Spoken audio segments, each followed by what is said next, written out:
part of the Press Play Podcast Network. Look up in the sky. It's a bird. It's a plane. This is Jason J. Lewis, the voice of Superman on Justice League Action. This is Mark Wade, writer of Superman Birthright. You're listening to the Krypton Report.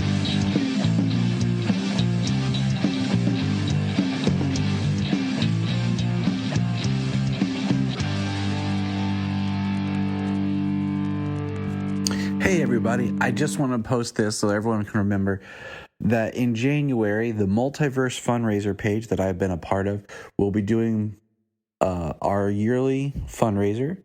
This time it is for aortic heart through the Ritter Foundation. And I want you to go over to their page, check out the notes, and check it out. I will be hosting an interview with the one and only Black Lightning himself, Cress Williams. That's right. Check that out in January. Head on to the page, keep looking on the social, and you'll see more information coming. Any money that is donated goes for a good cause. Check out the Ritter Foundation. Welcome to the Krypton Report podcast. I am your host, Tyler, the Superman of Blue, the Man of Tomorrow, and with me is the Superman of Red, the Man of Steel, the man that all women wish they could be with. That's right, Mr. James Cole. Welcome, James. Okay, that's not true, but all right. I appreciate the thought. Appreciate the hype. It's the thought that counts. Man, Yeah. Happy New Year. I'm going to go ahead and say this is pretty much our New Year's episode. I thought about doing like a end of the year wrap up New Year's type episode, but then with the Henry Cavill news, I was like, I don't want to talk about this whole year, you know? We'll just say Happy New Year. We look forward to what the next year is going to bring. And let's all be Well, happy. you know, at the end of this year, and we're finishing up Superboy season 2, so I mean, it seems fitting, right? You know, and and we got a Action 1050 to talk about, which is like a jumping off point for the new set of books. Exactly. So before we get into that, James, any good Christmas Superman stuff that you got? Oh, well, I mean, Or DC in general? I got the Lois and Clark Road to Rebirth Superman, the black and silver. I got a Superman stocking. It's awesome because it's like blue and it's got like gold rope almost like trim all the way around the seam, and it's got and it's got a red cape. So I have a Superman stocking with a red cape. That's awesome. I didn't get anything Superman. I got Superman adjacent. Wait, I take that back. I got an ornament that is the official Superman Nutcracker. And Jania got the official Wonder Woman, or not Wonder Woman, Lois Lane Nutcracker ornament. The kids got us that from Steubenville, Ohio, which is like the home of the Nutcracker. I don't know why. But I got that. I got a homemade General Zod ornament. I got Hawkman and Dr. Fate, Black Adam McFarlane figures. Oh yeah, I saw those. You sent pictures of those. Jania got Swamp Thing, the McFarlane figure, which is huge as heck, dude. I knew it was big, right? But it's bigger than Darkseid and Steppenwolf. Really? And I think it's bigger than Killer Croc. Like, it is the biggest one yet. She got that. That Killer Croc is pretty. That Killer Croc from Arkham. Yeah, that's pretty awesome. So and I want to get the Bane and get Bane versus Croc. Like, ooh, it's a good two time. behemoths. Sayla wants the Man Bat. She's gonna get that for her birthday. We'll see. And then Sayla got her own Superman 12-inch figure. She kept taking one of mine and playing with it, so I got her own that she carries around with her. and then she got the superpowers, John Stewart, Green Lantern, and Flash, and everybody got a new DC shirt. Solomon and Jania got Shazam's, and Sayla got the Flash. Nice. Yeah, Jamie did something with my stocking. Like, I bought a $3 stocking that was 25% off because it was like Christmas Eve. Nice. And she let me buy a stocking for me that she ended up using the Superman one to line the inside of. So when I was digging through, it kind of came out on my hand. And I was like, oh, That's this sweet. is so cool. Yeah, I was That's like, this is an neat. awesome. Yeah, it was a pretty awesome find, and it is an awesome uh um stocking. Like, I sent you a picture, but I think you got to see it, you know? I think I'll just have to come visit, and we'll have to pull out that uh stocking and check it out. Heck yeah. Absolutely. Mm.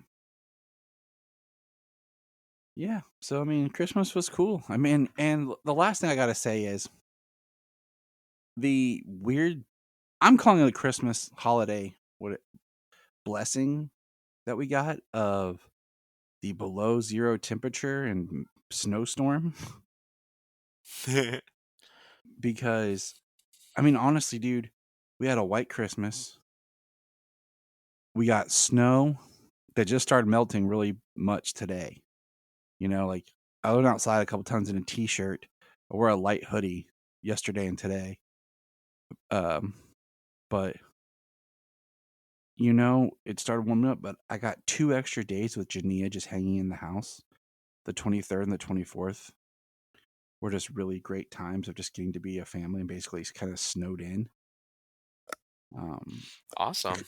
I couldn't ask for more. You know, I know that your job sucks and they made you work and it was hell. So I'm sorry. Um, but it was just a very Yeah, nice I blessing spent for. 14 hours out at work. Well, the whole time wasn't outside, like 8 of it was inside, and then a couple of hours in the tractor. But then it was definitely a couple more hours out in the elements. Mm,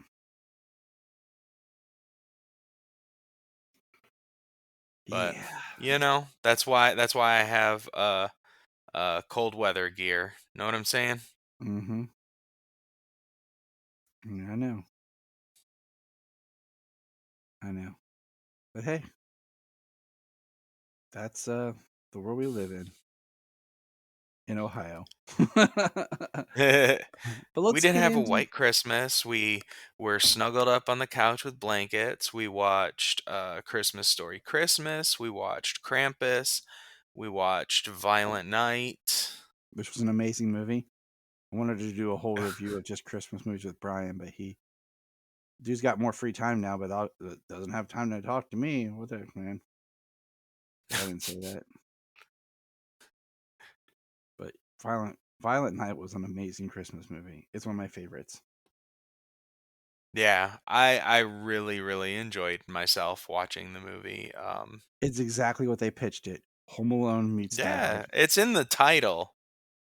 It's It's in the title. but it's Home Alone meets Die Hard. Yep, with That's exactly. actual Santa Claus.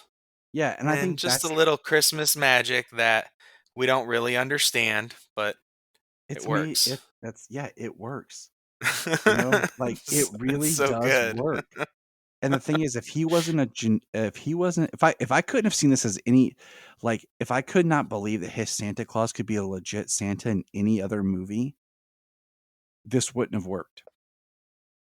But the fact that he was a genuine Santa that you kind of could pop in and say, like, do like the Christmas Chronicles or something like that, and he just happened to get Right. caught up in this, it works. Unlike, Fat Man with Mel Gibson, where it's more like a dark, gritty, real world kind of Santa Claus fighting a hitman, kind of thing on a low budget. Yeah, but Violent Night, it is got No, some. I never saw Fat Man. What? No, I never saw it. You I should have want watched. to. It's on Brian's stuff. Is it? Yeah. That's where we watched Krampus, but Y- with using his iTunes. Yep. The good friend that he is. Yep. So. All right, let's get into But some yeah, news. I bought Violent Night. We were just like, you know what? Just I'm buying it and we're watching it because she wanted to watch it. I wanted to watch it. It was like, too bad. That's what's happening. I was gonna buy it digitally, but Jania was like, "Yeah, but don't right now." And I'm like, "Okay." I listened to her. Dang it! Well, we didn't go. We kept it. We had a really good Christmas. With the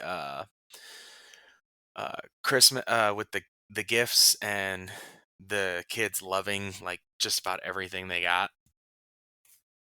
So we nailed it and we didn't go crazy. It was good Christmas. So for us, I ended up spending that $25 to get Violent Night, and I'm okay with that. I mean, yeah. What up? All right. So, without further ado, let's get into some news. Dun dun dun dun dun. News. We need a news theme song. Maybe I'll work on that for next year. All Did you right. watch the trailer for the animated Superman Lives? No, you sent that to me, and I meant to watch that, but I didn't get a chance. Gosh, it was so good. And when Was you it? watch it, yeah, because you watch it and you're like, okay, I want to see this movie. I'm in. It looks amazing. And it makes me depressed that there isn't actually a movie coming. like, like I showed it to Sayla and she's like, "Can we watch that movie, Daddy?" I'm like, "Baby, it's not really happening. But if it was, of Like course we would watch it." this is all. This is it. Yep, this is it, baby. This is all the world gives us. Yeah, but it was awesome. I mean, it looked like Nick Cage. It looked like if you've watched the documentary and everything, it looked like what the walk-in version would be for Brainiac. So anyone out there, we posted it on our social media. Go check it out. You'll be just as disappointed as we were that it's not real. So That it's just not real. we got two images that aren't really showing us much from the upcoming DC animated film, The Doom That Came to Gotham. We see Batman in the distance on a rooftop, and then what looks like Oliver Queen with Bruce and maybe Clark or maybe Dick. I don't know. Um, Out of costume, just wearing suits. So not really too much giving away there. Um, but what bums me out is ever since they changed the animation style, they used to drop the trailer for the next movie when the last movie comes to home video. So when I'd buy the Blu-ray of the movie that just came out, the trailer for the next one was on it, or a featurette type Or yeah, trailer. or a first look. Yeah. And they don't do that anymore. And it really bums me out because I really miss that. It helped build the anticipation of the next film. Let's see. It seems like, let's see, January 6th, Stargirl Season 3 will be dropping on HBO Max. Ooh, awesome. So you better watch it so we can talk about it because I'm really bummed. I want to talk about it. Me and Solomon talked about it. That's because we watched it together. But speaking of Yeah. bummers, so did you Yes, I see will put it this? on a priority list, and we'll get to talk about it next month. Um, Supposedly there will be a lot of DC cartoons leaving HBO Max on January 31st. Aquaman, the 1967, Justice League, Justice League Unlimited, and Batman the Brave and the Bold. See, that sucks. Those last three, like there's uh anytime that you just want to put on something that you've seen a bunch of times in the background and you want it to be superhero. You know what I mean? Yeah. That way if you wanted to sit down and take 10 minutes to watch it, you're like, awesome. You know what I mean? Yeah. But here's Yeah, my it prediction. sucks that would be going. Here's my prediction. They're going to drop off, but they're going to pop up like on Netflix. How much do you make a bet that one of their business plans right now is stuff like that is to sell to other streamers for a while? Because they're all about right now, they're taking away HBO Max in a sense. And they're taking it back to when it was before where stuff's bouncing between other streamers. Because they can sell it and make money off selling it to a streamer for a while than they can having it on their streamer. Yeah. How much you want to bet that it'll pop up on something? I mean, I own all of Justice League. See, I don't own all of that. The only No, one that I own, oh no, two that I own in entirety actually is because I bought is Superman the animated series, and then I bought the complete Batman Beyond series. I have a couple of volumes of Batman the animated series, but I don't have it in its entirety, and I don't have Justice League. Okay, I have all of Justice League Unlimited I bought on Blu-ray. I have Volume 1 of Justice League. I don't have Volume 2 of Justice League. And I don't have Volume 4 of Batman the Animated Series, which is the New Gotham Adventures. Because that one was always really hard to find. So, and then I have Season 1 of Batman the Brave and the Bold. Yeah. So I have Season 1 of Batman the Brave and the Bold. So I don't have all of it, but that's why I continue grow my collection. So, speaking of growing my collection, I was really upset at Walmart this year the way they did their Black Friday movies. Like I Well, was in there since one seeing as the physical selection at just about any store is getting smaller, I'm not sure well, how they did it this year. I didn't check well, it out. well what they did was they had them all okay. So I went in like a couple of days like a week before Thanksgiving and I asked them cuz you know how they were like bringing stuff out. And the guy's like, "Yeah, I think we're going to do those like right around Thanksgiving." I said, "Okay." I went in a couple of days before Thanksgiving and I walked by and there's like the huge thing that's like that has all the movies that are there with the sticker, the color stickers and everything. And I'm like, sweet. But then I'm looking, I'm like, what's the prices? And the lady's like, oh, they're back to regular price now. I'm like, what? She's like, yeah, we only did the Black Friday prices for like 2 days. So they put out all these movies that are specially marked for Black Friday, but only did it for 2 days at those prices, then stopped. And I'm like, it's not even Thanksgiving yet. And I was here and you guys told me you weren't going to put them out yet. You didn't even, I'm like, usually you put it out and you just let it go until they're sold out. Because usually that's when I buy seasons of TV shows. So Right, because you can get them like 10, $15. Yeah. So I was pretty pissed because I had planned on buying my Super Pets in physical and a couple others like in physical. But yeah, so all that to say they're taking stuff off, which it's frustrating, but that's why I'm trying to own what I love, you know? I love these cartoons, so I try to own them as much as I can. Let's see, other news. The first trailer for The Flash, like trailer for The Flash will be during the Super Bowl, which is kind of weird because I didn't realize that was still a thing. I feel like I thought we got kind of like away from that, you know, because of the internet. But to me, I would see doing a small like TV spot trailer for the Super Bowl, and then at the end says like, watch the trailer online, and then have the full trailer like online. I mean, it's expensive, you know? It's Exactly. That's why expensive to you just have do one of those. That's why you do a 30-second TV spot. You know what I'm saying? and then push everyone to go watch the whole trailer online instead of having a Right. long trailer. Well, if the rumors are to be true, it's supposedly pretty damn good, but only time will tell.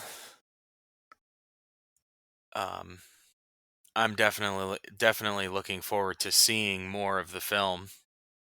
We've been waiting forever for it, and it has been a long go, and a lot of directors and a lot of hands changing of hands.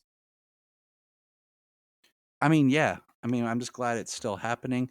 My thing would be, if you were going to do this, was to do another one of like the World Needs Hero type trailers and cut a trailer for all the movies and release it. So you're basically getting to advertise everything in one go. And like I said, put an ad for like a hashtag or a QR code or something on the screen for the full Flash trailer. The new trailer for Shazam will release in the new year, which I hope it's like New Year's Day would be dope, just because we're technically three months out, and I'm stoked. I love the first Shazam more and more.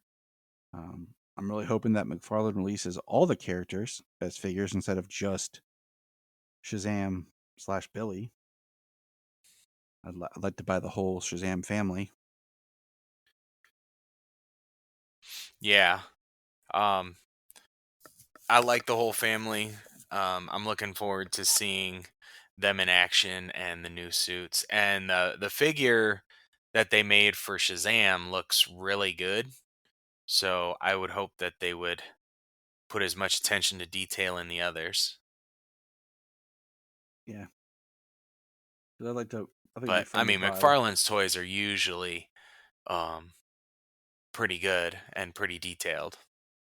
Yeah, they usually do a good job of representing like all the characters, so that's what we want. And then officially, The Rock, because we kind of talked about before. It's kind of funny how The Rock never like responded to anything that James Gunn had announced, and eventually he said something, made their piece that there's nothing right now for Black Adam in their plans. So, and it's like, okay, it's kind of a bummer, but we'll see. I mean, we don't know what's going on. Um, it's just kind of one of those No, like, but if the movie was a little bit profitable, and it's The Rock, and they build a little bit of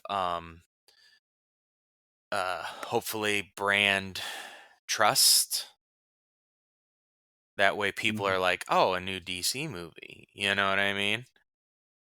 Yeah, I do know what you mean. And then that would be a great opportunity to bring Black Adam back for another movie. Black Adam. I think, like I told you before, just do a like a Shazam 3/Black Adam 2 rolled into one movie. Since you're not actually, what do you call it, giving all the Shazam movies like numbers. You're just make the Shazam and Black Adam, or Black Adam and Shazam type, as the third movie in the Shazam franchise. Um, so you can give them both a big kind of finale. But Yeah, that would be pretty awesome. so, all right. Well, that's all the news I had. There's not really much going on because James Gunn's smart and keeps a tight lid on stuff. Yeah, he keeps a tight lid on stuff, but he also likes to engage on social media with a little bit of at least calling out fake news and stuff like that, Exactly. when it comes to what the DC universe is or will be, or maybe who's even um, playing characters or who's going to be involved. So it's a level of transparency that we have never had, Which we've except for needed when they over marketed BVS. when they just Like it's a level of transparency we've never had on, especially on the the upper level. So it's a little refreshing, but still got we don't know anything yet. And there was something I just saw. I don't have anything. Now I feel bad. It was January 6th. Yeah, A it already James and I said. potential. Yeah, here I said no. Oh, did he? Oh, Yeah. okay. That's what I'm saying. Okay. He's keeping it together, man, and I appreciate it. Well, that's good, because I mean, he said no, but they also, he did say that things will start to be released or talked about after the new year. So, I mean, give a few months and see what comes out. Yeah. Hopefully for my birthday, I can finally, afford Ultra, but we'll see. Oh yeah, please do. That would be great. Yes, it would. Yes, it would. So, okay, let's get into some comics here. No, first, let's do comics last. Let's wrap up. It's the end of the year, and we are hitting our goal. We have a few episodes of Superboy left to go. You ready, James? I am ready. Superboy Season 2, Episode 23. Revenge from the Deep. Sounds like it could be an awesome Aquaman crossover. Was it? No. Lana's body is taken over by a vengeful soul looking to settle a score over unrequited love. Aired April 28th, 1990. James, your thought on this? Yeah, I mean, I kind of thought that they would have a mention of like Atlantis or anything underwater, but they talked about like being in human form, like there's some kind of, I don't know, spirits from the sea or something. Inhuman. Like those things from Marvel? It's like, I'm just being a dick. No, being in a human form. Oh. That's a. Because, like, he did a spell to her when it seemed like he was choking her out at the very beginning, and she turned into like a piece of coral, Okay. which somehow possessed Lana. Yeah, it was so weird. Like, dude, But I yeah, don't there know. was no mention of like Atlantis or anything. Nothing. It seemed very vague as to what it was, but it was based out of the sea. Yeah, it was not good. I mean, yeah, we'll just say it. It was not good. Um, I didn't like it very much because it just felt weird. Okay, I don't even know how to say it. It just felt weird. I guess It that's all I'm just gonna felt say. weird. It did. It Like, it just was. like I mean, this. that's kind of what we get to say for the last episode too, but we'll Oh get there. God, we'll get there. Okay, episode 24: Secrets of Superboy. After the villain Knick-Knack escapes from prison, he captures Lana and Andy and probes their minds, discovering Superboy's weakness. Gilbert Godfrey is back, man. What'd you think? Gilbert Godfrey. Oh man. That guy is something else. Yeah, I think Knick-Knack is an interesting character because I don't remember He's him. cold. He killed that one. What was her name? His wife, fiance. Woman. I His mean, woman he woman. was lying to, but woman nonetheless. Yeah. Yeah, I would say um I don't know what to say about her, so I'm just gonna call her his woman. But yeah, he was cold and mean and cruel, and Knick-Knack's never been in anything else. Um, I think he's an untapped character, but I don't know. Ready? Here's the one that you love. I know you love this episode. Ready? Johnny Casanova and the Case of the Secret Serum, episode 25, May 12th, 1990. Johnny Ava, it's Casanova spelled backwards, okay? As a tennis player, finds a mysterious potion left behind by his dead brother that transformed him into Johnny Casanova, an overweight Slav who also happens to be a magnet for women, including Lana. This could be a funny premise. Like the fact that like you take a potion instead of turning into like the handsome guy, you turn into like the fugly guy, but everybody wants you. Like that could be kind of a funny premise. I don't know if it could work anymore. Everybody's too like woke, but whatever. Yeah, there's a level of shallowness to it, but it's kind of the reverse. So I don't know, like, could it That's still why, work for a comedy or yeah, not? it could. It was a I mean, funny episode, it was. and that It's directed guy's the by guy from Teen Wolf. Pee Wee's. Yeah, Teen Oh, Wolf.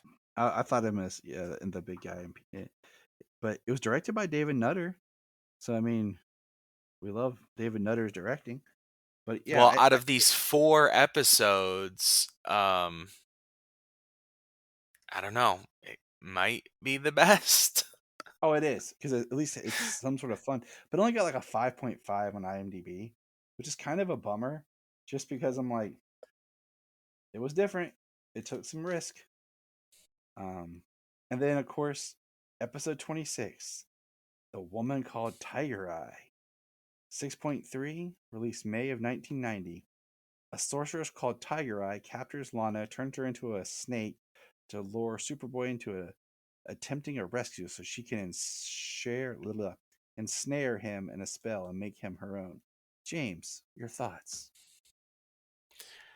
Um, that woman's got to be a soap opera actress. Like,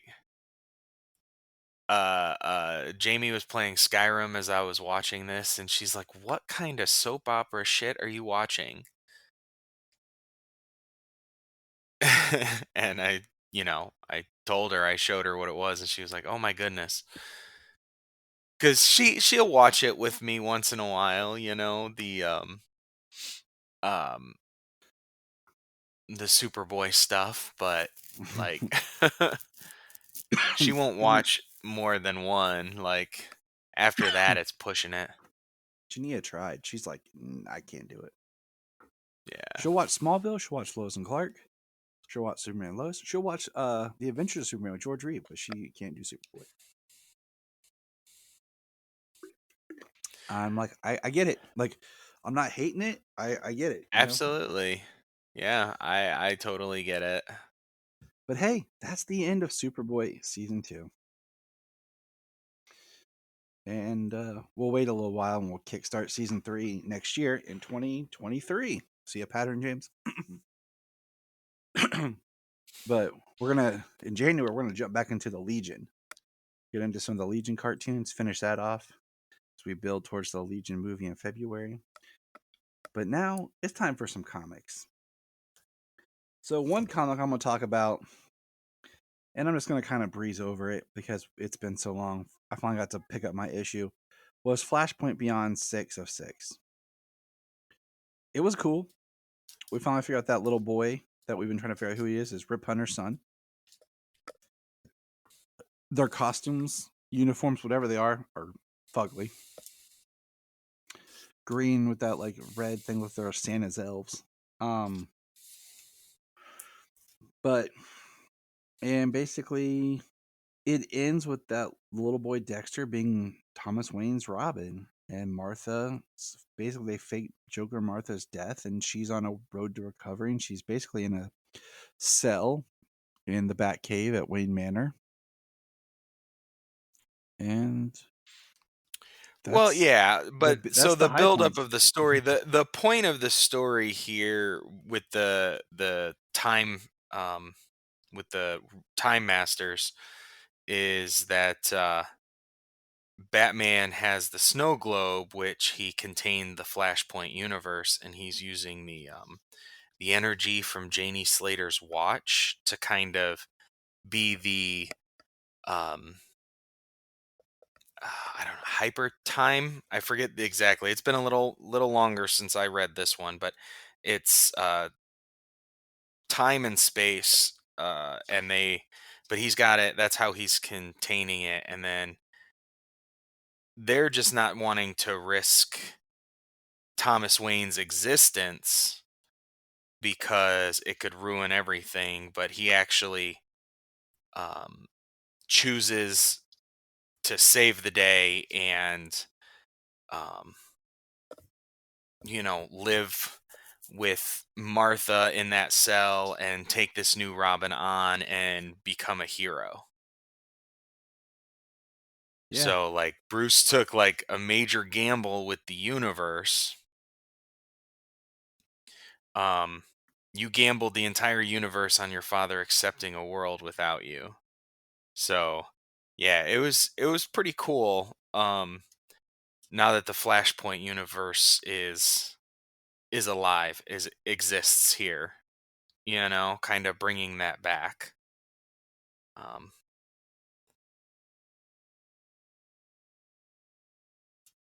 Yeah. but there is a Watchmen tease there at the end. I'm not sure who this person is. She looks like she could be an Ozymandias um, child or something like that. Who knows? Yeah. She's got like Bubastis. It's I was trying to think if I'd seen her before. Like it definitely is open in like it wasn't in Doomsday Clock, which I really want to reread. Like straight through. Me as well. I have both Volume 1 and Volume 2 hardcovers. I wanted those, so I got those like that. I'd love to do like just a huge like Watchmen deep dive with the before Watchmen, the Watchmen book, and then the Doomsday Clock. But there's so Right. much. There's always so much to read and do. But maybe we should. Maybe we should find a month and just make it a Watchmen month or something. That would be pretty cool. One thing I do you still have your Infinite though, right? Yeah. Just not Ultra? Yeah. Okay. Um, just because um, Jeff Johns is writing the Justice Society book that just came out, as well as what was it? There was a couple of them. One that came out, but the new one that just, let me see. And there's a tease like from Flashpoint Beyond there. So it's gonna be interesting. Jeff Johns is going to write his own I universe. Yeah, he's kind of got his own, but I just think it would be something. It was Justice Society of America #1, the new Golden Age Yeah, it looks cool. issue. Now, we have not done Superman Son of Kal-El parts 18 / Kal-El Returns Part 6, The Last Stand Against Red Sin. We haven't done that one yet, have we?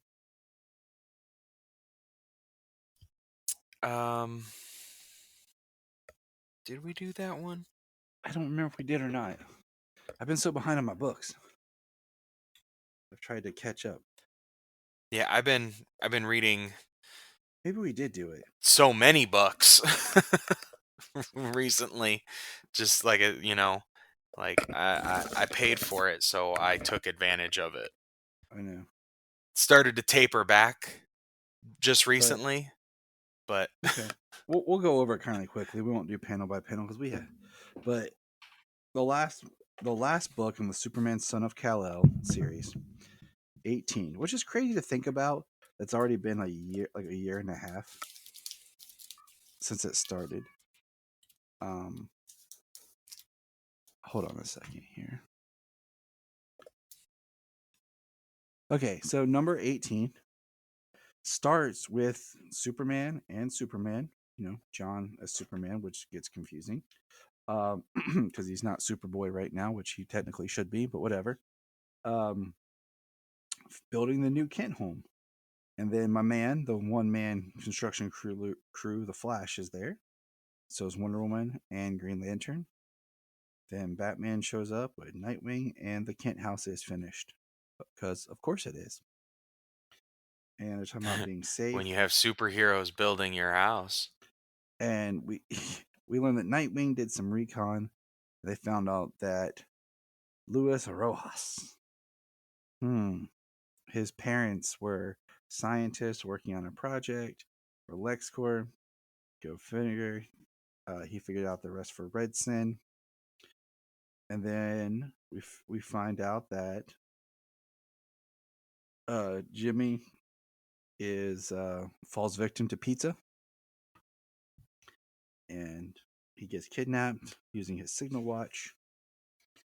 And then we have Superman, which I'm not going to just refer to as Clark and John. Okay, they both go. They hear the watch. They both go, and then it keeps going off.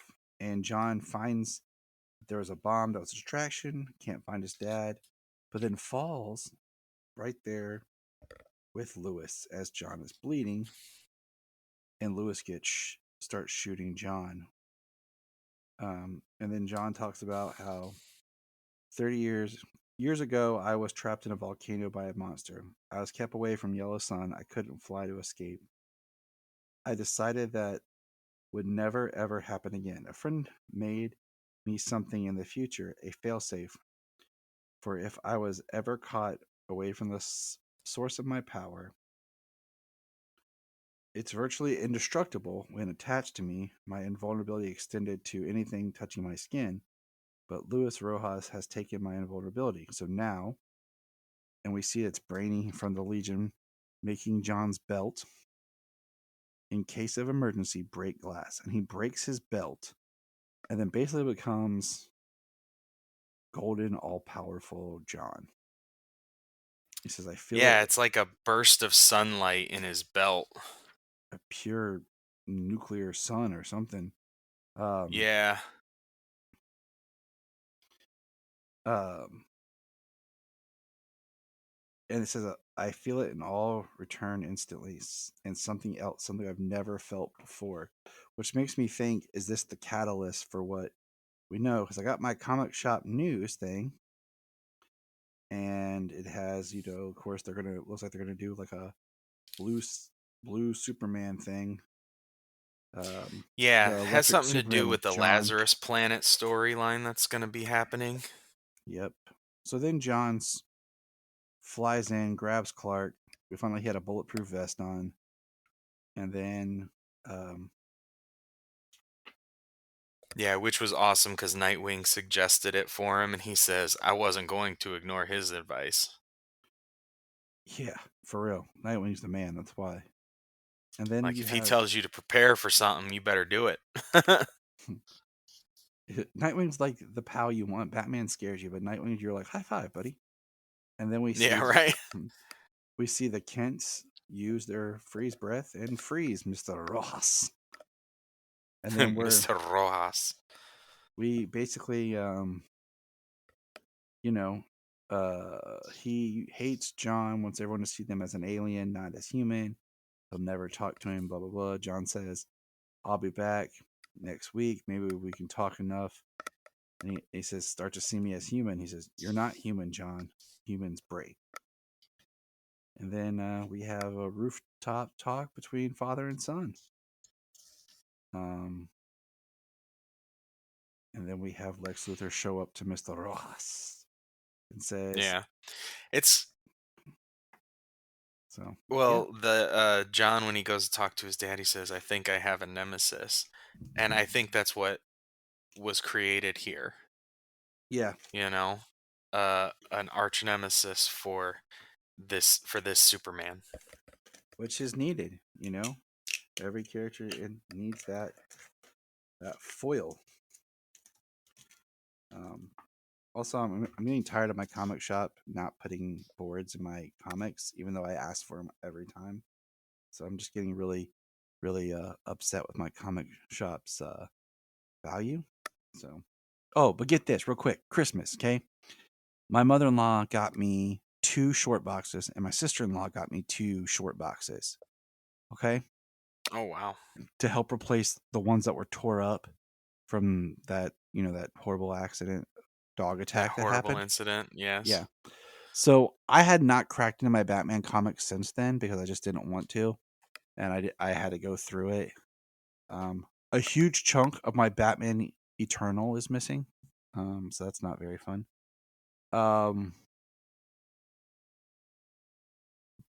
But I decided to crack open the boxes yesterday or day before. Sayla helped me go through all the comics and categorize them by group, right? And I had picked up my books that morning. Inside one of those short boxes was a $20 gift certificate to the comic book store. And I was like, oh, Ooh. I'm so glad I opened this box because had I not, it just would have sat there. And I think my mother-in-law forgot that she got it because 4 usually months. she would have said something or would have, like, she always gives us stockings with candy and then like a gift card in it. She would have put it in my stocking. So I generally think she forgot about it.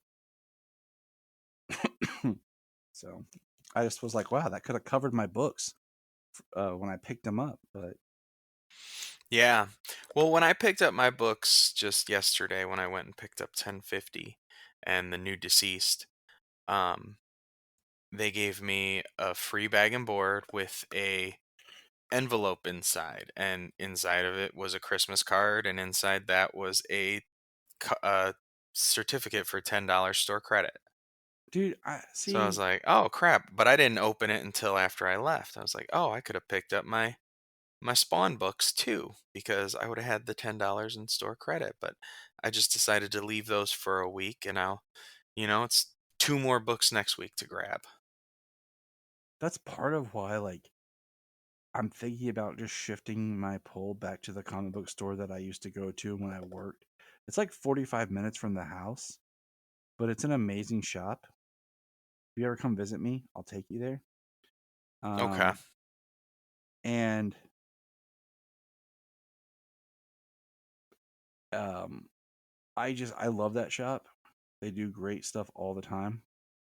So yes, I am just getting tired that this comic book shop here basically exists because there's nothing else around, and they put no forth effort or anything into their customer base.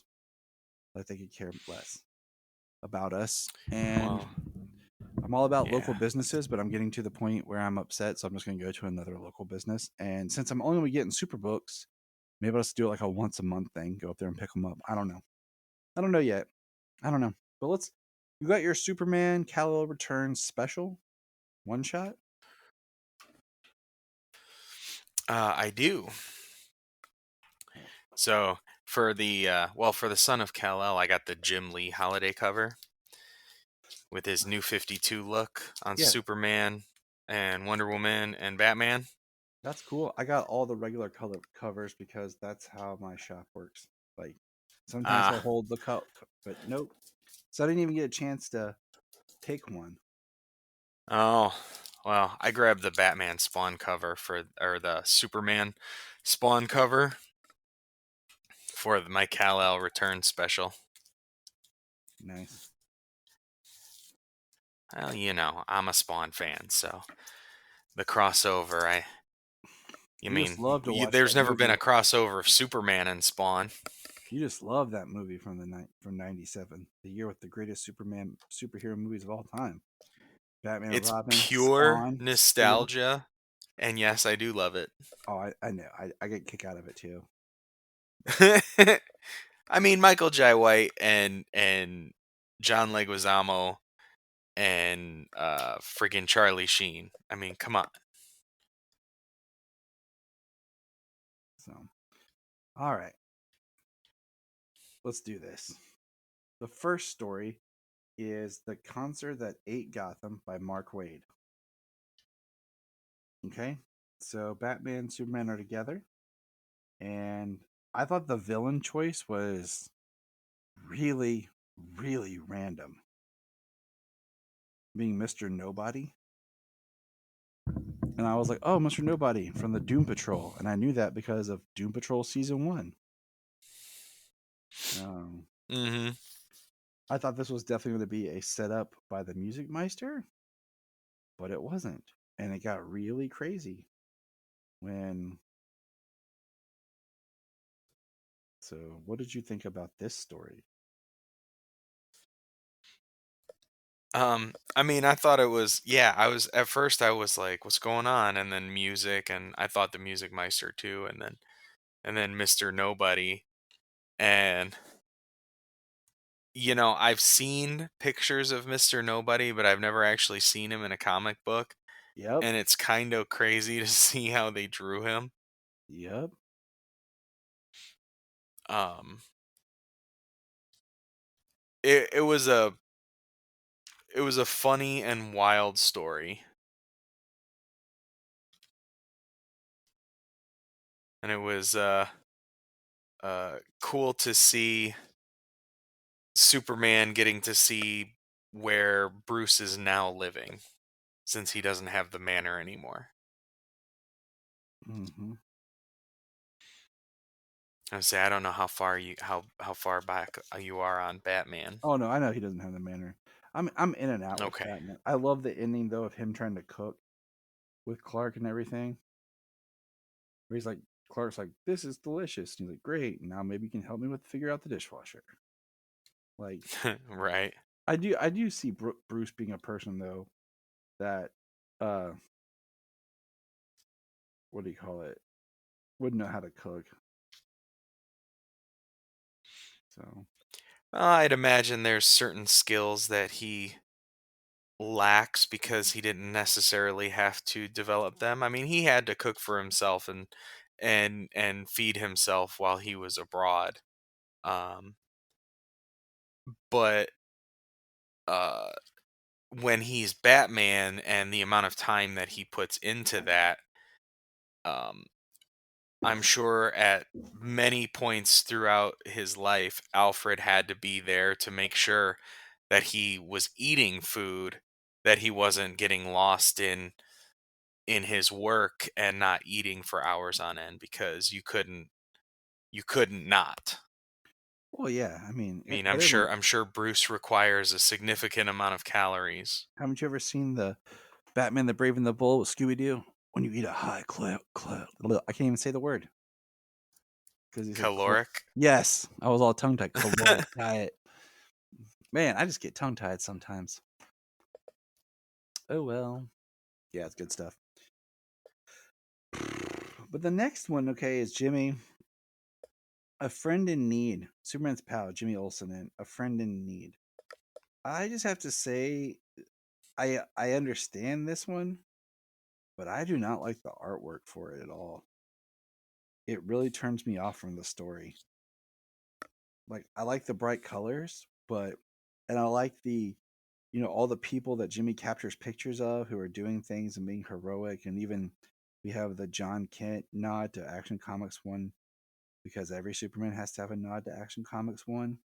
But just the artwork of the story, I don't like it. Yeah. And for the artwork being that way, like, and it being just mostly between Jimmy and Clark, it wasn't overly wordy, so So you yeah, could get it was through it pretty quick. yeah. Um but I'm just like it just I don't know. It's just a nice chapter though in the Superman Returns uh story where, like, Jimmy gets the first picture of Superman returning from War World after he's been gone for months. Yeah. All right. Venice, Italy. The next story. It's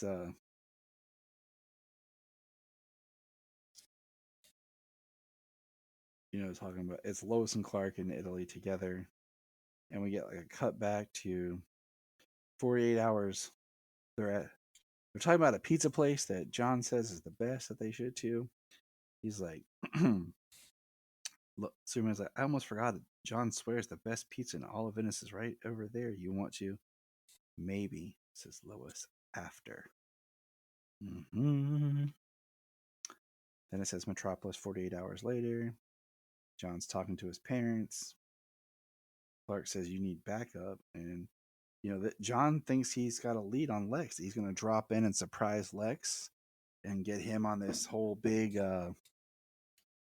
gun running, weapon smuggling thing. And Clark's like, Lex is always really good about being ahead. So John pops down, and lo and behold, Lex was prepared. And he says, Superboy, come on in. Do you know you could have knocked first? But hey, friends are always welcome.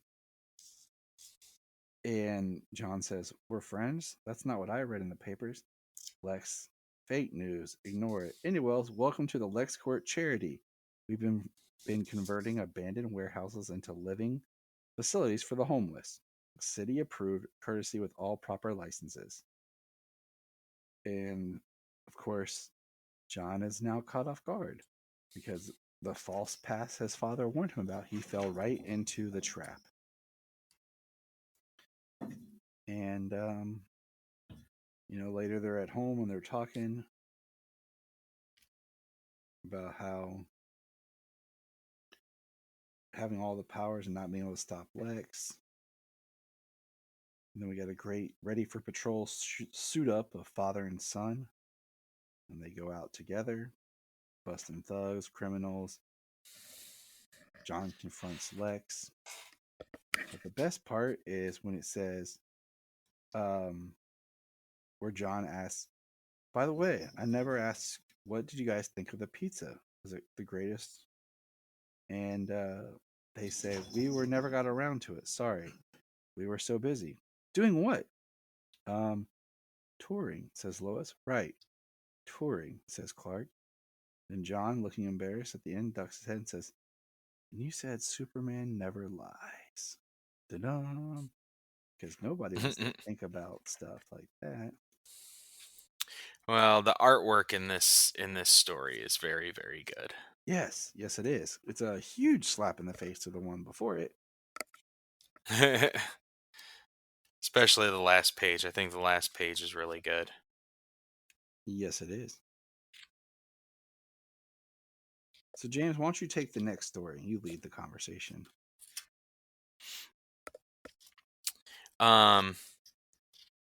Superman returns home. He's like flying around. He flies past Lois and the Daily Planet. Smallville, his family. He's talking about home, a feeling, the way that home feels. We got another action #1 remake there. Seeing Superman smash the green car. This Will Always Be Home, the Hall of Justice. It's a recreation of Starro, the first appearance of the Justice League, the Watchtower, and it's even got like the 90s where Aquaman's got his hook hand and Superman's electric blue Superman. Oh, they're pushing Kyle's the Green Lantern. They're nudging that. They're building us up for that. They're gonna make it cool again. Yeah. Or they're gonna make it cool. Hey, it was cool the first time. That's what we say. Nobody listened. Yeah. We'll talk more about that. Superman's got a billowy cape in this story. Does. Like it's always blowing around. It's always up in the air. Tell me how much you like. It looks really cool. Looks like Spawn. He's in the Hall of Justice, and he's basically caught off guard by the Justice League. Naomi, Martian Manhunter, Wally zips in, gives him a hug. Everybody's excited. Naomi. You know, who was that? Naomi, that character that had that show for 10 seconds. Yeah. Well, from what I could tell, the comic book counterpart's a little more interesting than what they put up on the screen. Yes. I'm not going to say a whole lot more, but Sounds good. yeah. So they're just talking, Justice League kind of doing their thing. Superman is checking out like his memorials and stuff because he's been gone for so long. So it's just, he's reminiscing about being home, feeling good about being home. The loss and sacrifice. You've got when Barry and Supergirl died in Crisis, Batman from probably Final Crisis, Superboy Connor when he was presumed dead until he returned again. They're just talking like catching up and just having friendly interactions, and then Superman is basically like flying out to War World, and he gets zapped. To see where Superman was transported, pick up the now classic Justice League number 75 and the epic Dark Crisis on Infinite Earths. Which I thought was kind of like crappy because, like, I don't want to know, but I guess it makes sense. Because I feel like it was like, now go read this. And you're like, I just want to read the story, man. But I need to finish Dark Crisis just for continuity. It should all be on Ultra, I think, by now. Not all of it just yet, but I'm almost all the way through. I'm caught up on everything they do have. I think I was there on the main storyline. I stopped at like issue 3 or 4 because my shop. I read the whole storyline. I read the tie-ins. See, that's all I want to read is the main storyline. And my shop person kept forgetting to put it as part of my pull. And like I said, book 3 or 4, I think, is where I stopped. I just wasn't feeling it, to be honest with you. I just wasn't. I don't know. I just didn't care. It wasn't as like, oh my gosh, I gotta see what happens. But that's why I just want to get Ultra and just read it. Well, there it does kind of suck sometimes when there's tie-ins and everything, but there's definitely more explained on multiple fronts when you read the tie-in issues, especially here with Dark Crisis that I've read, like all the worlds without, the reason those exist and what they are like. And then feeds into the main, and then the Dark Crisis Young Justice books feed into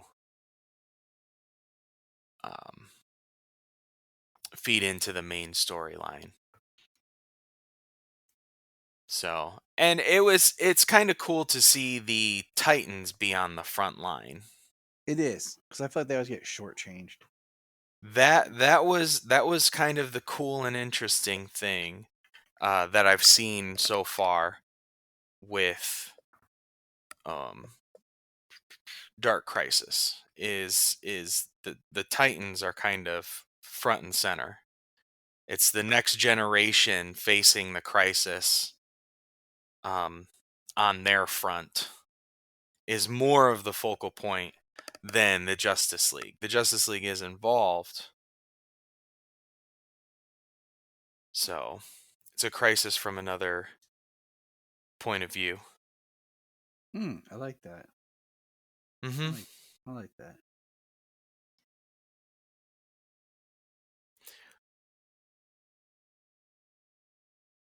So the next one will be Action 1049, which is funny because technically we should have done this one before Superman Son of Kal-El, but it doesn't really matter at the same time because they didn't really kind of work together, even though they were like parts of the whole, this will work better as we go into 1050. It will, yeah. So James, you want to take us through 1049?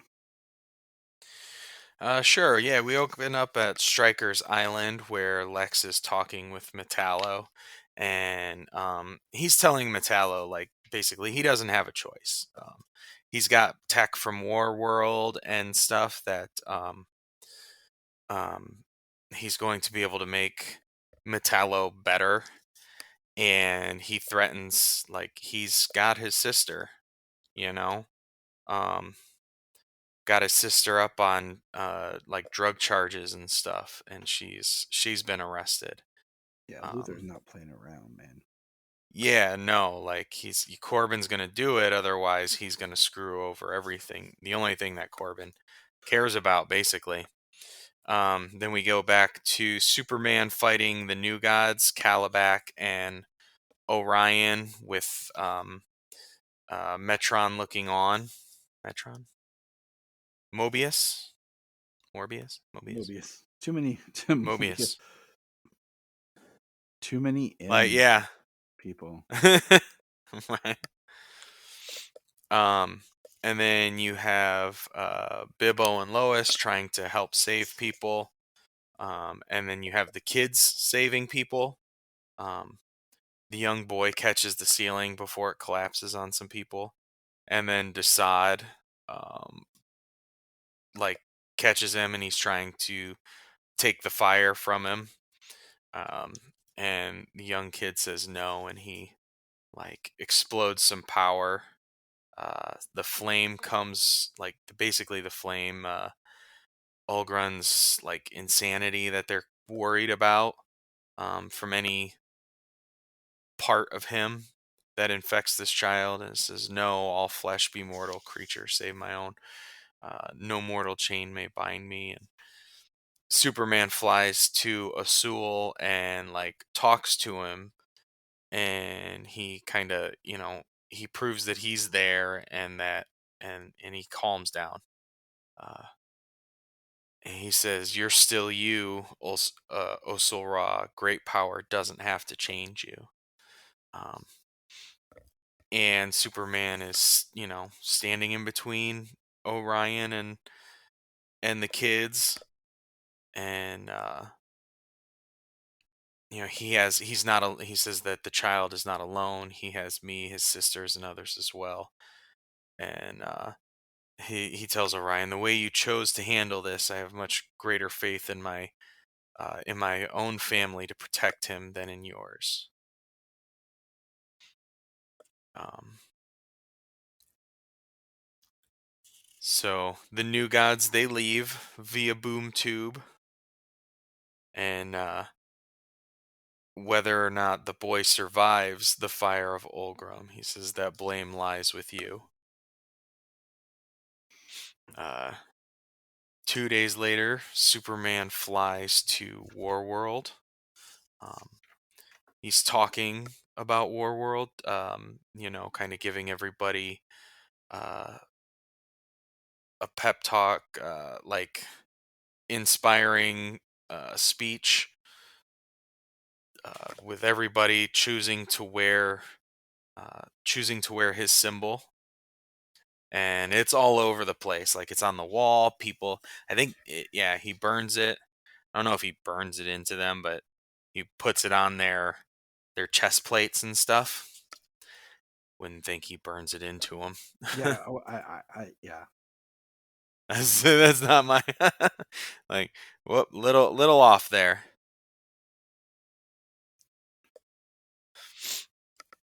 And we got Orphan using the Orphan box and transporting Warworld away. Getting people back to their home worlds, finding homes for those whose home worlds are gone, that type of stuff.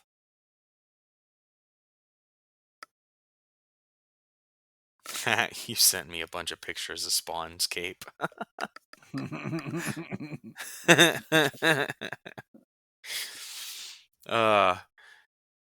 For 97 CGI, like, it's okay for being like crazy alive symbiotic cape. And then back on Stryker's Island, the power goes out and Corbin is out, and he says, "You take too many extra shifts, Tony. Victor was supposed to be on tonight. Just this once, I'd wish you'd taken some time for yourself." This is Corbin. He's stuttering. He's kind of scared. He says, "I always appreciate you using my name, man. The other guys never do that. He took Tracy, Tony. That's all this is. You didn't do anything wrong." And he kills him.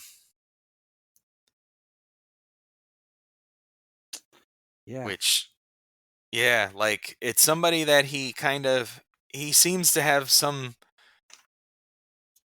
modicum of respect for, in that he respected him in a way. But then, yeah, he kills him. And Luther's talking to him. He says, "Shut up, Luther."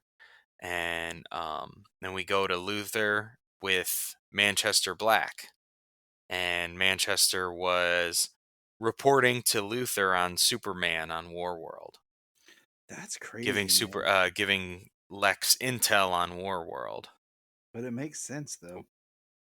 You know what I'm saying? Yeah. Like, it does show that Manchester really isn't. Yep. And then next, Project Blackout, which is a big deal. Yeah. So. And then we got part 3 of Red Moon, where we had his name before, Chattel, I think. And his creature are inside the planet, and Theola and Supergirl are fighting to stop it. So they fight the creature. They stop the creature with Theola's power. It's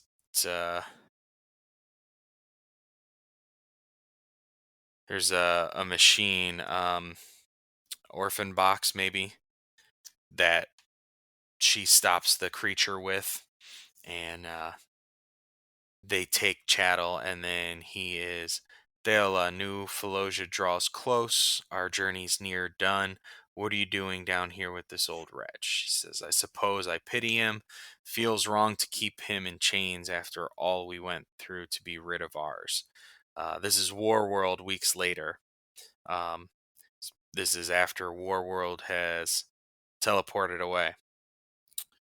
If we try to take his iron, he'd howl like a beast. His chains are all he cares about. And she says she knows.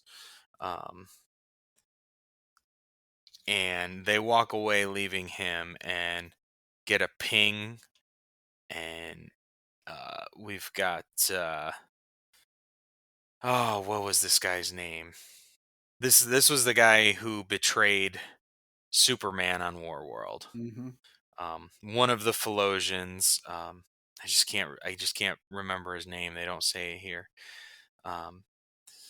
But he frees Chattel, takes him with him, and says, "Not the end." So that's Action 1040. 49. 49.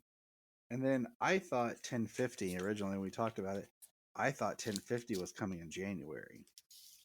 So I really thought it was a big push for the new year. But but no. It came at the end of this year with its cover price. I'm hoping it's just a one-time thing and not the current going to be ever going cover price. Yeah, I would not look forward to it, and I don't know. I'm still undecided on what and how many I might end up picking up. I have Mine is just Ultra for a reason. mine is I want to finish out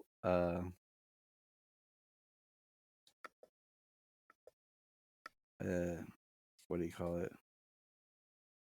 Finish out my crap, I can't think anymore. that thing that we started, Dark Knights of Steel. There we go. Oh yeah, like I'm finishing Dark Knights of Steel. I'm finishing Deceased, because I have every book. I even have all the Deceased in hardcover, so that's cool. Yeah, I'm gonna finish Dark Knights of Steel, and then I'm just moving everything to just Superman books. I'll read everything else online. So Yeah, I mean that's all I'm getting right now is Superman books, except for my Spawn books. all right, James, But you I'd ready have for to wait a this? few months to be able to read those on Hoopla when they get released. You ready for 1050? I'm ready for 1050. And I'm going to say right out the gate, the artwork in this issue was kind of a drain for me. Like there were some good art panels and some really dynamic color use and stuff that was really cool. Um, but the basis of the artwork in this first story was not my favorite. Well, let's look here together. At least in the very beginning, it looks like it changes. Yeah, It's it's whoever. because it's one of those they looks like they had multiple teams. You know, Yeah, there's a crap ton of covers to this. Um, which cover did you get? I got the regular cover on this. Yeah, me too. I like the regular cover a lot. I do too. Um, so it wasn't anything like, oh man. But all right, let's start this Project Blackout. It starts with Manchester Black being hooked up to a giant machine. He has all kinds of stuff plugged into his mind, into his brain. Uh, and Manchester basically reveals to Lex that all this time that Lex, you know, is really focused on Superman, wanting to know what he's doing. He's obsessing over it. That Superman doesn't care about Lex, doesn't think about Lex, doesn't worry over Lex. And that makes Luthor angry. And Manchester's laughing in his face, and Luthor flips the switch. And we just see a whoom, boom, fume sound. And it looks like it's covering the entire world. We see Tokyo, Japan, Melbourne, Australia, the Gardens by the Bay in Singapore, Jamaica, Smallville, Kansas. And this is where the art changes right here. Just on Yeah. this page right here, it changes. And Lois says, "Can you check on your father?" "Sure, Mom." He flies up, says, "Dad just helping out with a dam burst in India. Actually, would you mind if I..." And Jace tells him to go. And they're in Delhi, India. And the artwork's not horrible, but some of the expressions, like Superman's face in the bottom left panel, looks a little wonky. But we have Perry White showing up. And Clark and John show up. They're Supermans. And, he says, "It's so good to see you, Mr. White. Thank you for coming." And he says, "Superman, what are you doing here?" And then Perry basically sees Clark Kent, starts to piece it together in his brain, and has a heart attack.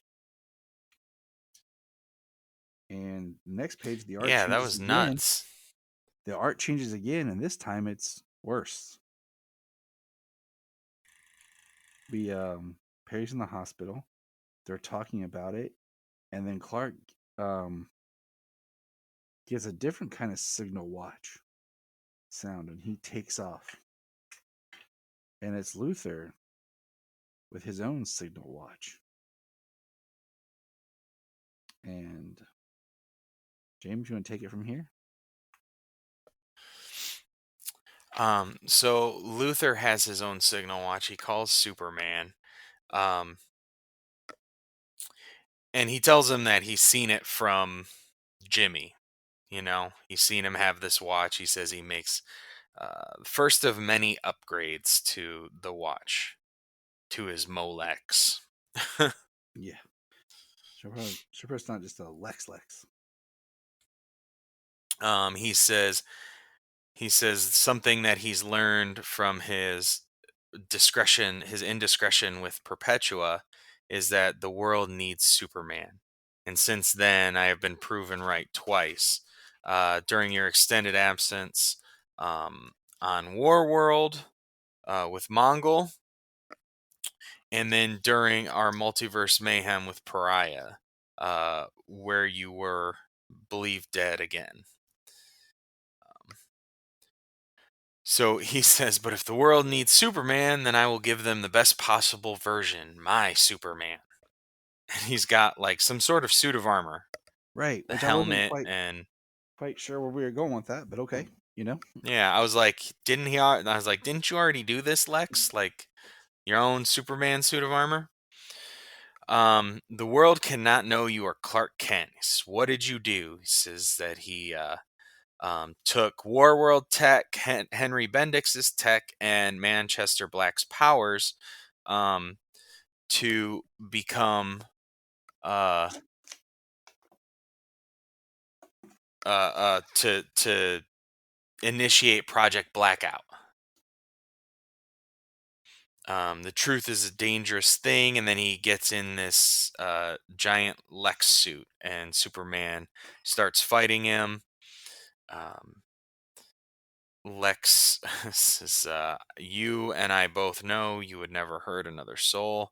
I, on the other hand, and he throws a car, which this next set of 3 panels is pretty cool. Superman catches the car, sets it down, and he's gone. And then he taps Luther on the back and punches him, sends him up out into outer space, and he catches him, takes him farther, and he throws him to the moon. he wants to take him to the moon and back. Let that Savage Guard.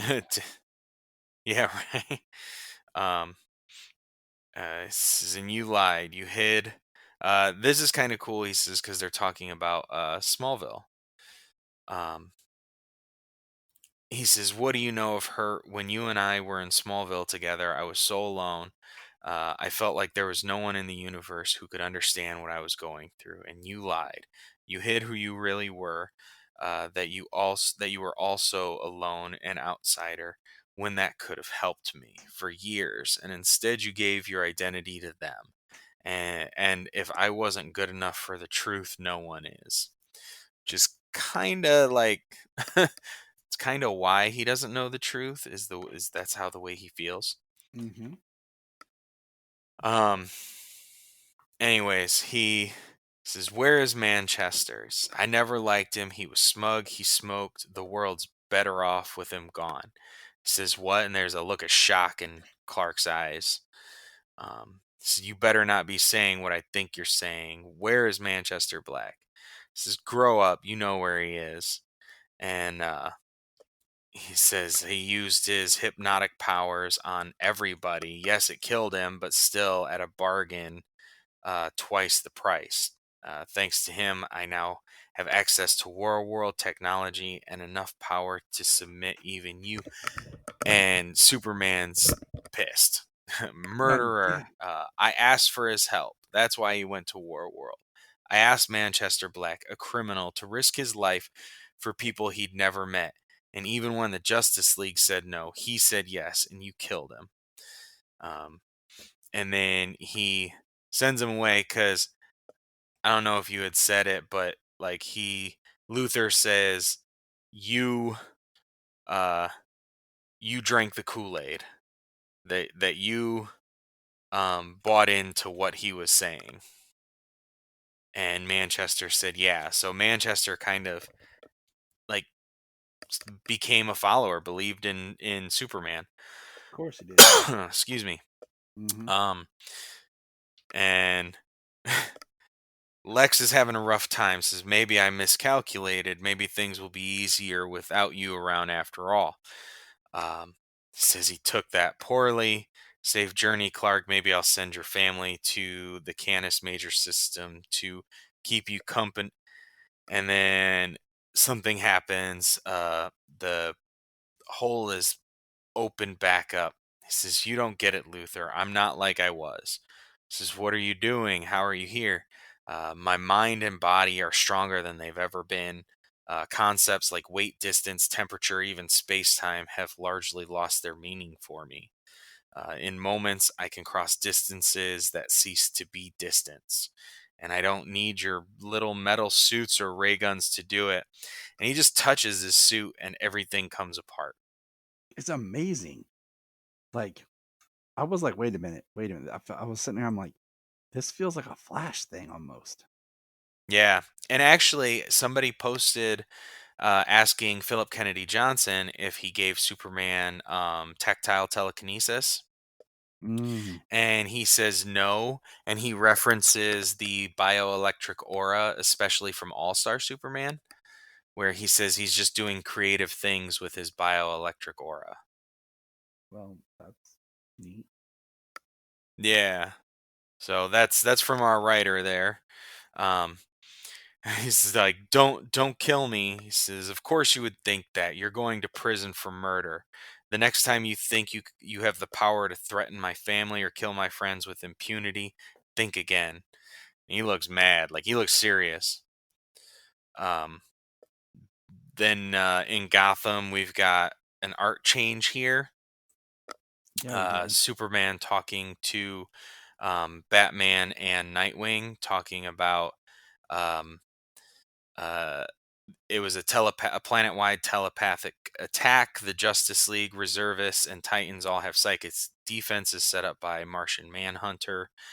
His parents and Jay and Lois were all protected by the shield on the farm. But nobody else recognizes the identities of Superman, of the Supermen. And he says there's photos of John and I. There are articles, there's video.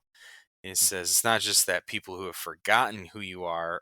The suggestion is so strong that it extends to any images or other media people see. If it contradicts what their mind is telling them, they reject it. It's why Bruce, all of the things Lex could do with this power. Why this? Um, he says simple. Lex doesn't want the world seeing you guys as human. But then he's like, is it a bad thing? Um, the way that Lois became just the wife of Superman, not the most prolific journalist in the world. Um, he's worried about how John is taking this. And John is loving it. Yeah. John is loving having a secret identity. He says, this is perfect. He can walk down the street as himself and not have to be Superman. Which I think, because for the most part, in the 18 issue run that we got with Son of Kal-El, that's what he was. He was Superman. He was never anything else. Yeah, he never got to be Very John. early on, his pseudo secret identity was blown. Hey, someone just popped in. Wants to say hi, James. Want to say hi to James? Hi, James. Hi, everybody. It's Hey, my what's problem. up? No, he wanted to say hi real quick. But yeah. Okay. But Lex is in prison on Stryker's Island and to be continued in Superman #1. Elsewhere in the multiverse, we've got he's dead, you sure? I'm sure. No heartbeat, no synapses firing in his mind. Another Kal-El murdered. We have to stop this, but we can't involve another dimension's Kal-El. No, we need the sun. Val Zod saying we need John Kent.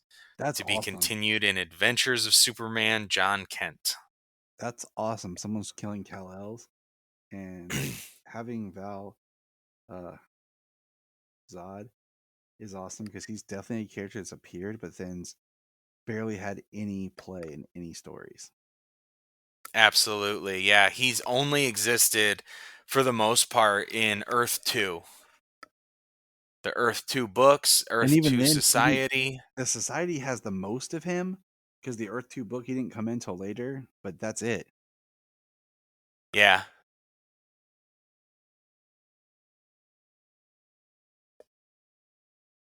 So, I mean, and then we see Metropolis, and guess who has a new body was built for him, basically? Who is it, James? Corbin, Metallo. Go figure. Like, that I wasn't can legal feel my today. hands. It smells like cough drops. I can smell, is this real? This is finally the next step for Metallo, where he actually gets a body back. Yeah, I'm like Luther wasn't setting that up the whole time. Yeah. Continued in Action Comics. Dawn of DC begins next month. So I liked this book. I wanted to talk about this book. It just came out this week. okay. You know, I wanted to talk about this book because I'm excited for what comes next. I'm happy we got Val Zod coming. Tom Taylor continuing on writing John Kent, bringing in Val Zod.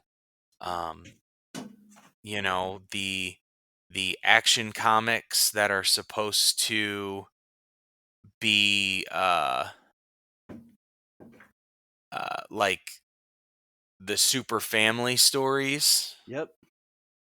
the I don't know, anthologies, maybe Yep. not quite, but the I'm super- sure they'll have an interconnected arc and things like that. But still, I you look know, forward to I'm us excited for the next round of super books. getting I really something am. back in the vein of like, what do you call it?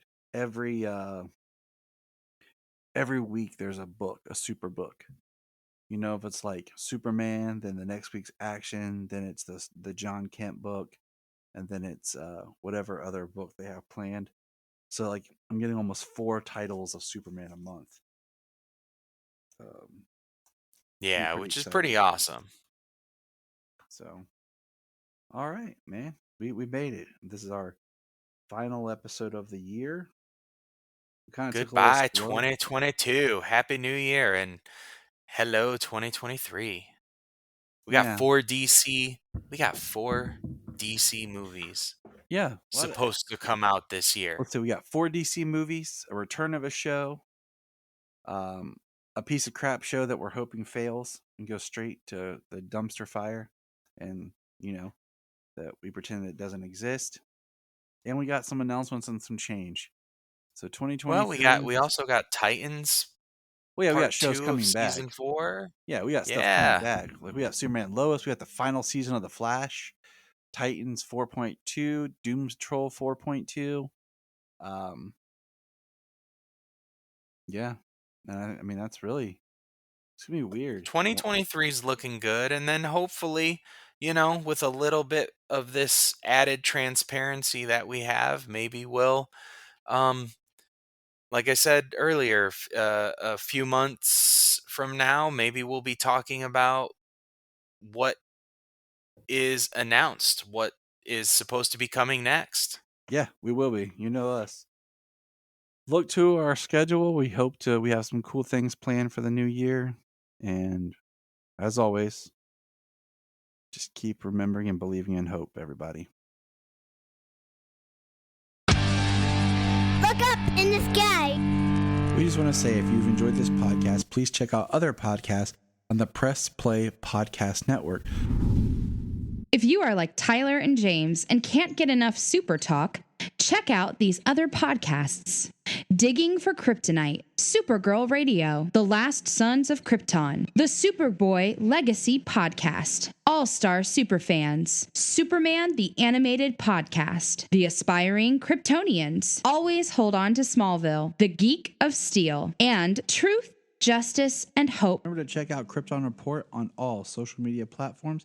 Go to linktree.com/Krypton Report. You find out all of our information. $1 a month.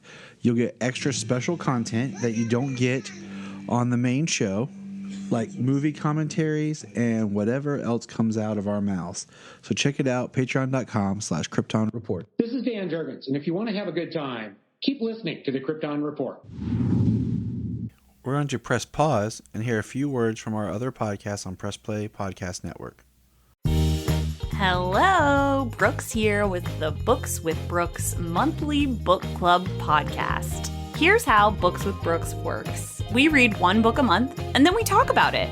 Classics like Stephen King's The Shining, debut novels like We Are the Brennans by Tracy Lang, and tons of other compelling, life-changing stories, one book and 1 month at a time. So come read along with us, and then listen in.